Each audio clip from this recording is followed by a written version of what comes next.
It was a scene that touched every emotion: anger, frustration, heartbreak. The scene of Mayflower moving vans packing up a legendary football franchise and driving it out I-70 in the dark of night to a city called Indianapolis.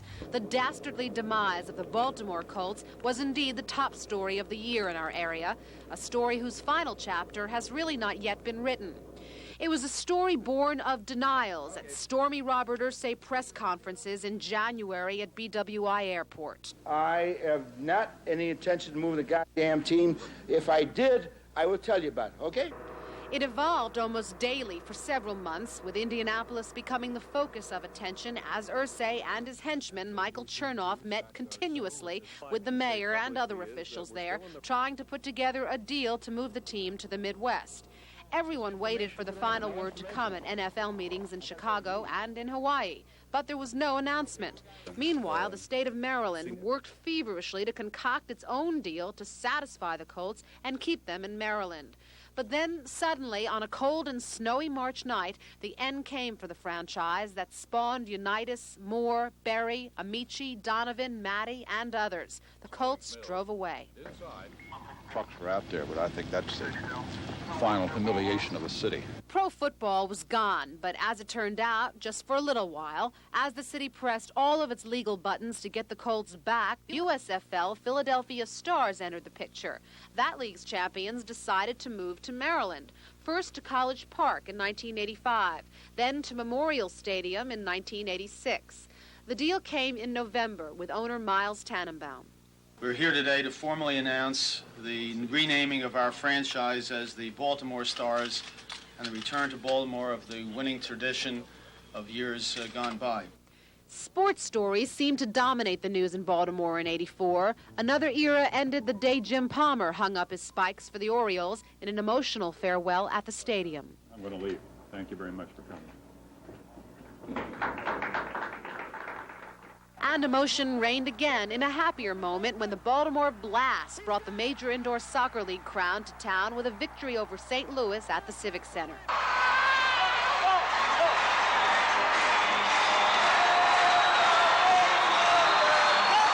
Three Marylanders brought gold back to Maryland from the Summer Olympics in Los Angeles, most prominent swimmer Teresa Andrews of Annapolis. No gold, but plenty of green for Deloise Singletary, the first person to strike it rich in the state's new lotto game. She won $5 million, and News Scene 2 cameras were there exclusively when she got the incredible news. It would appear, based on what we can see, that your ticket has an annuity value of about $5.5 million.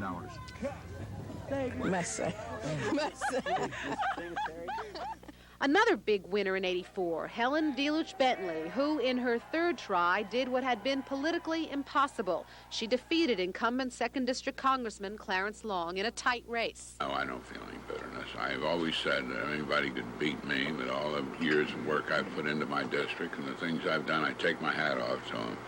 Mrs. Bentley has beaten me, and I take my hat off to her. I'll take his hat. I'll add it to my collection. She will be sworn in January 3rd in Washington. Clarence Long says he's just going to relax for a while. Political history was made again in Maryland election night when this traditionally Democratic state voted Republican, lifting President Reagan to a victory over Walter Mondale. Two people who made national and local history for decades left us in 1984. Civil rights leader Clarence Mitchell Jr. died, his funeral bringing Vice President George Bush and the three major Democratic presidential candidates to Baltimore. The man who left a legacy of freedom was remembered. But we knew him. We, his family, knew him. And you, his friends and compatriots, knew this man, and therefore you loved him. Then, just 2 months later, the leaders of Maryland's Roman Catholics passed away after a long illness. Lawrence Cardinal Sheehan, his funeral at the Cathedral of Mary, our Queen. In some respects, the secret to Cardinal Sheehan's long and extraordinary ministry is linked to some remarkable personal qualities he had. Among those was a deep sense of humility, which enabled him not only to accept his own limitations, but also to recognize his need to rely on others. Then there was the fall tragedy in Dundalk when 3 Baltimore County firemen died in a furniture store blaze. It was the first time in 30 years that Baltimore County firemen died battling a fire. Their massive funeral procession wound for miles along Baltimore's interstate highways to a final resting place in Lutherville. It doesn't happen that often, but it does happen.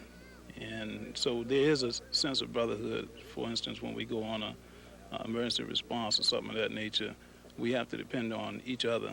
And it was the year that the killing of a prison guard at the Maryland Penitentiary, Herman Tolson, launched a major, long-overdue state investigation of conditions in the pen. The prison's dangerous south wing was called a troubled place in a troubled institution, and the probe cost the warden and assistant warden their jobs. The state's prison system will be a major focus in the upcoming Maryland General Assembly session. The General Assembly had its hands full last session over the controversial auto emissions testing system that began in Maryland in February. There were snafus and calls by lawmakers that the entire system be scrapped. But the program survived and the tailpipe testing goes on.